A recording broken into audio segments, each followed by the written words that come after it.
Hello दोस्तों, स्वागत है आप सभी का मेरे चैनल पर। तो दोस्तों 23 जुलाई को जो बिहार पुलिस का एग्ज़ाम हुआ था उसका 80 क्वेश्चन का जो हम लोग डिस्कशन कर रहे हैं, ठीक है। जो मेरा सेंटर पड़ा था खगड़िया, और अभी पता चल रहा है कि खगड़िया, किशनगंज और बक्सर, बांका सबका क्वेश्चन जो है अभी हम डिस्कशन करवा रहे हैं, सबका क्वेश्चन सेम ही था, ठीक है।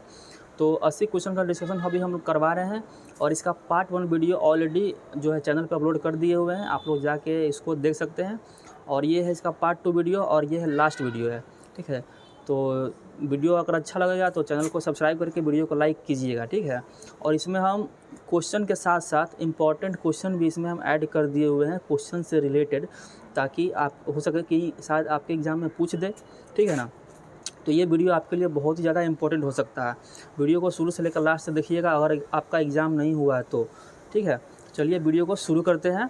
और सबसे पहले इसमें बता देते हैं इसमें क्या क्या टॉपिक पढ़ेंगे। इसमें सबसे पहले हम पढ़ेंगे Bihar special, biology, physics, chemistry, ये 4 चैप्टर हम लोग इसमें पढ़ेंगे, ठीक है। तो शुरू करते हैं सबसे पहले बिहार स्पेशल से। तो बिहार स्पेशल में सबसे पहला क्वेश्चन है कि बिहार किसान सभा के पहले अध्यक्ष कौन था। तो इसका पहला अध्यक्ष था स्वामी सहजानंद सरस्वती, और किसान सभा का जो स्थापना हुआ था 1929 में हुआ था, ठीक है। यहाँ पे आप देख सकते हो 1929 में हुआ था। और साथ ही यहाँ पे बगल में लिखा हुआ अखिल भारतीय किसान सभा जो 1936 में स्थापना हुआ था, उसके अध्यक्ष भी सहजानंद सरस्वती थे, ठीक है। तो ये दोनों क्वेश्चन ध्यान में रखिएगा क्योंकि सहजानंद सरस्वती बिहार से हैं और ये दोनों जो सभा है किसान सभा, दोनों के अध्यक्ष थे। तो हो सकता है कि एग्ज़ाम में किसी भी एग्ज़ाम में पूछ सकता है, ठीक है। तो नेक्स्ट क्वेश्चन जब चलते हैं, नेक्स्ट क्वेश्चन है कि सबने अवज्ञा आंदोलन के दौरान सिवान में चौकीदारी कर का विरोध किसने किया था, ठीक है। तो इसका आंसर हो जाएगा doctor Rajendra Prasad. Next question है असहयोग आंदोलन के दौरान बिहार में किसानों की अगुवाई की, ठीक है। तो इसका आंसर हो जाएगा स्वामी विद्यानंद। ये जो क्वेश्चन है दोस्तों, असहयोग आंदोलन के दौरान बिहार में किसानों की अगुवाई किसने किया था, ये क्वेश्चन जो है बीपीएससी में पूछा हुआ क्वेश्चन है, 68 बीपीएससी में पूछा हुआ क्वेश्चन है और ये बिहार पुलिस में दे दिया है। तो क्वेश्चन का लेवल इस तरीके से पूछा हुआ है, बहुत जो है एकदम हार्ड लेवल पूछा हुआ है। इस पर भी हम वीडियो बनाएंगे, आप अपलोड करेंगे, प्रूफ के साथ दिखाएंगे, ठीक है ना। बीपीएससी का क्वेश्चन सब बिहार पुलिस में डाल दिया हुआ है, सब क्वेश्चन का लेवल जो है एकदम टफ बना के रखे हुआ है। अगला क्वेश्चन चलते हैं कि जमुई ज़िले में कौन खनिज का भंडार है। तो जो है अभ्रक का भंडार है और सोना का भंडार है, लौह अयस्क है, बॉक्साइट है, चूना पत्थर है, ठीक है। तो इसका आंसर अभ्रक था। बाकी हम जो ब्रैकेट में सब लिख दिए हुए कि जमुई ज़िले में कौन कौन सा भंडार है, ठीक है। नेक्स्ट क्वेश्चन है बिहार जनगणना में एसटी जाति की संख्या कितनी है। बिहार जनगणना में तो एसटी जाति की जो संख्या है वो 32 था, ठीक है। ऑप्शन में 32 था। अब थोड़ा सा डिटेल में देखिए, डिटेल में यहाँ पर लिख दिए हुए हैं कि हमसे एसटी जाति का पूछा है, तो हो सकता है कि आपसे ओबीसी का पूछ ले, हो सकता है कि आपसे एससी का पूछ ले, ये भी हो सकता है कि टोटल जाति पूछ ले। तो इसके डिटेल में पढ़ते हैं हम। यहाँ पर लिखा हुआ कि जाति आधारित जनगणना में जो 2021-22 में हुआ था, उसमें टोटल जाति 214 था, ठीक है। उसमें एससी जाति जो कि एससी जाति 22 है और एसटी जाति 32 है और 32वां एसटी जाति बंसी जाति है। ये भी याद रखिएगा, बंसी जाति बहुत इंपॉर्टेंट है, बंसी जाति बहुत इंपॉर्टेंट है। हो सकता है कि एग्ज़ाम में ये पूछ भी दे कि 32वां एसटी का 32वां जाति कौन सा है। ओबीसी में जो कुल जाति है वो है 30, ठीक है। तो ये हो गया आपका बिहार स्पेशल से। अब चलते हैं बायोलॉजी से भी अच्छा खासा प्रश्न पूछे हुआ था। बायोलॉजी में दोस्तों पहला प्रश्न है कि पौधे में पानी का परिवहन में मदद कौन करता है, ठीक है ना। हम यहाँ पे जाइलम लिखे हुए आंसर में, बट ये जाइलम ऑप्शन में था नहीं, ऑप्शन में था कंपोनेंट्स। यहाँ पे देखिए, यहाँ पे ऑप्शन में जो था ये सिर्फ कंपोनेंट्स का नाम था ऑप्शन में, ठीक है ना। ये लिखा हुआ था कि पौधे में पानी का परिवहन में मदद कौन करता है। पौधे में पानी का परिवहन तो होता है जाइलम के द्वारा, लेकिन परिवहन में मदद कौन करता है। ये 4 ऑप्शन था, तो इसका आंसर हो जाएगा ट्रेकिड्स। जो फर्स्ट जो है ना ट्रेकिड्स, ये वाला ये जो है आपका ट्रेकिड्स आंसर हो जाएगा। थोड़ा सा डिटेल में जानते हैं कि जाइलम का कंपोनेंट होता है ये चार में पहला नाम है ट्रेकिड्स, दूसरा नाम है वेसल्स, तीसरा है जाइलम पैरेन्काइमा और चौथा है जाइलम फाइबर। और चारों का जो वर्क होता है वो जान लेते हैं। हो सकता है कि आपकी एग्जाम में पूछ दे, मेरे में पूछा है कि पानी के परिवहन में मदद कौन करता है। हो सकता है कि आप में पूछ दे कि पानी के परिवहन के लिए रास्ता कौन देता है, रास्ता कौन बनाता है, ये भी तो पूछ सकता है ना। तो इसके चारों का पॉइंट पढ़ लेते हैं।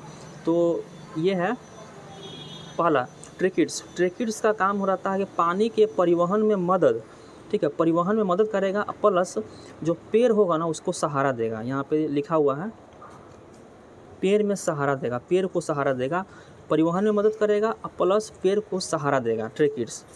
वही अगर वेसल्स की बात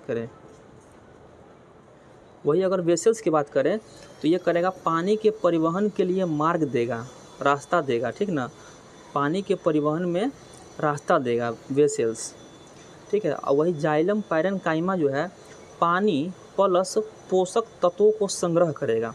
जो पोषक तत्व होता है, जो पेड़ को पोषक तत्व मिलता है, वो पैरेन्काइमा जो है उसको संग्रह करके रखता है, मतलब उसको एकत्रित करके रखता है, ठीक ना। और लास्ट है जाइलम फाइबर, एक रेशेदार होता है। जाइलम फाइबर जो होता है वुडन फाइबर, वो रेशेदार कोशिका होता है, प्लस जाइलम को यांत्रिक सहारा देता है, ठीक ना। तो ये होगा 4 कंपोनेंट्स जाइलम का, इसको याद रखिएगा, ठीक है। नेक्स्ट क्वेश्चन चलते हैं।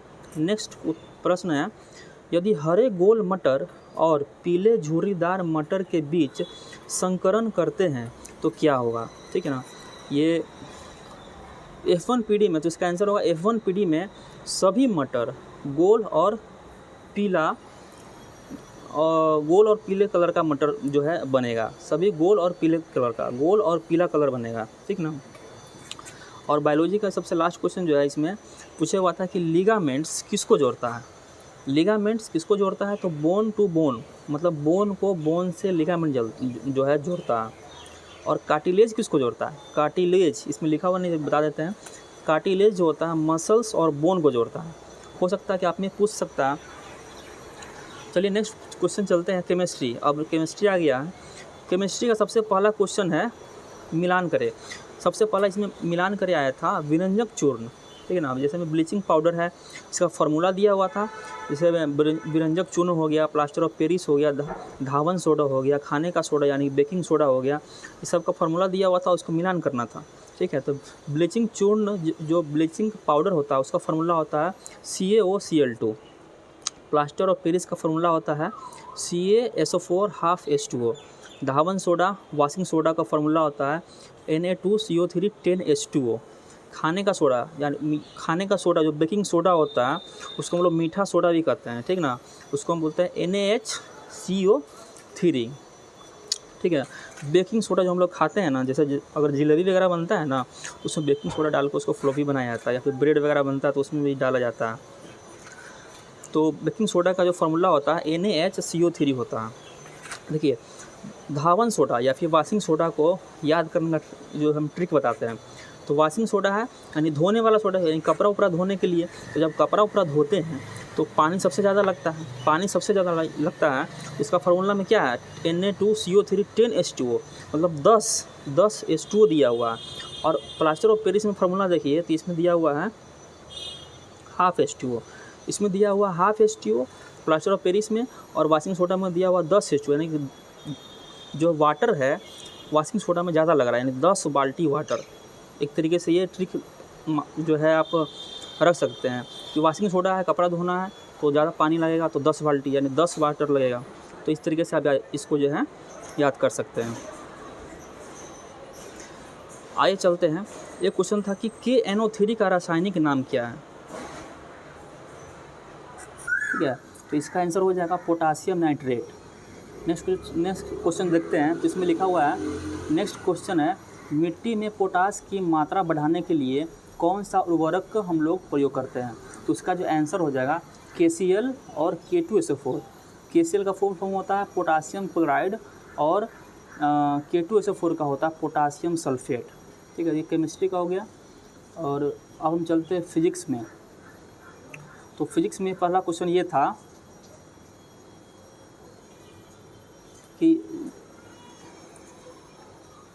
तो ये क्वेश्चन है कि जब किसी गेंद को एक निश्चित ऊंचाई से नीचे की तरफ गिराया जाता है तो पोटेंशियल एनर्जी यानी कि इसे स्थितिज ऊर्जा क्या होगा, ठीक ना। तो पोटेंशियल एनर्जी जो आंसर होगा, पोटेंशियल एनर्जी घटेगा और काइनेटिक एनर्जी बढ़ेगा, ठीक ना। पोटेंशियल एनर्जी काइनेटिक एनर्जी में बदलने लगता है। जब बॉल को जब ऊपर से नीचे गिराते हैं ना, तो पोटेंशियल एनर्जी काइनेटिक एनर्जी में बदलने लगता है।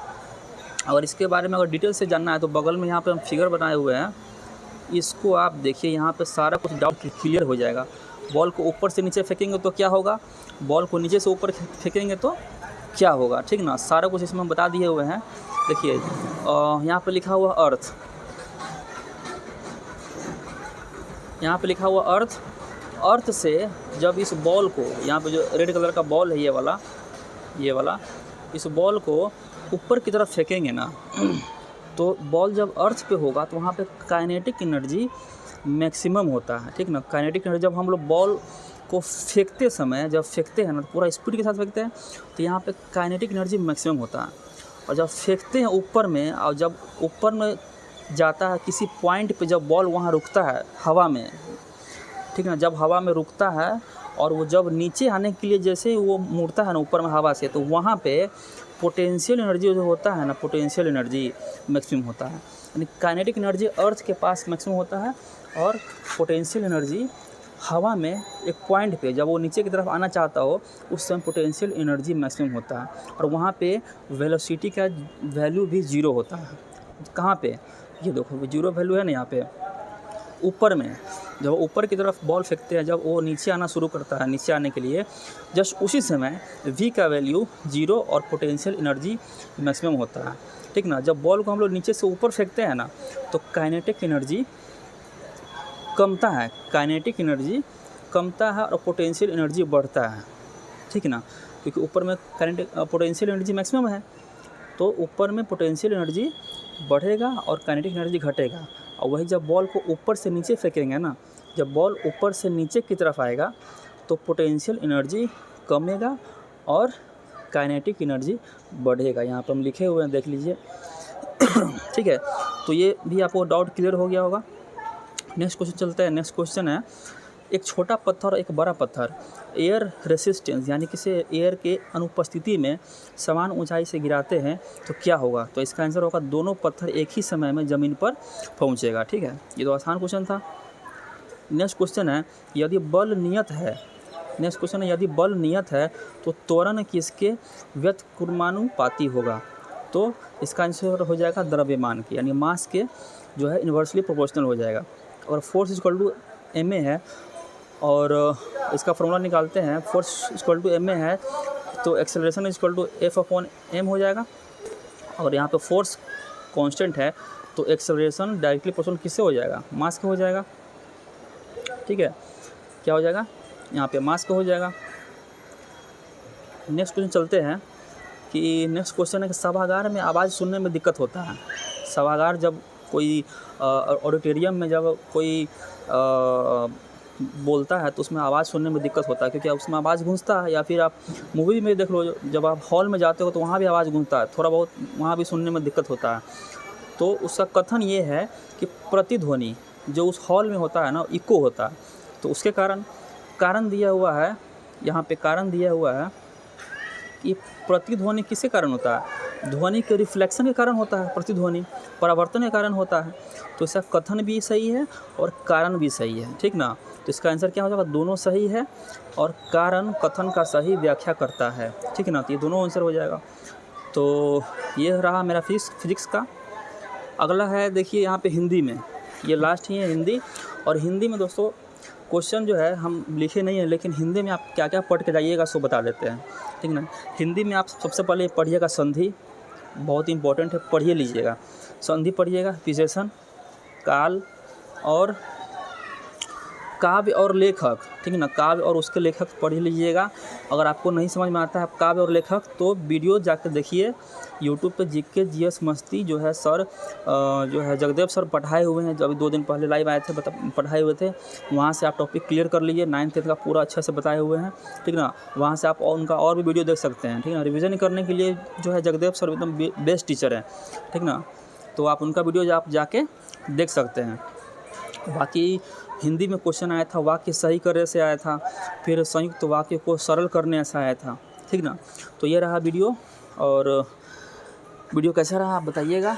टोटल 80 क्वेश्चन का डिस्कशन हम करवा चुके हैं और बहुत मेहनत लगा है। इस चैनल को आप जो सब्सक्राइब कीजिए, वीडियो को लाइक कीजिए। सो मिलते हैं किसी नेक्स्ट वीडियो में, तब तक के लिए धन्यवाद। और इस वीडियो को अपने दोस्तों में शेयर ज़रूर कीजिएगा, ठीक ना।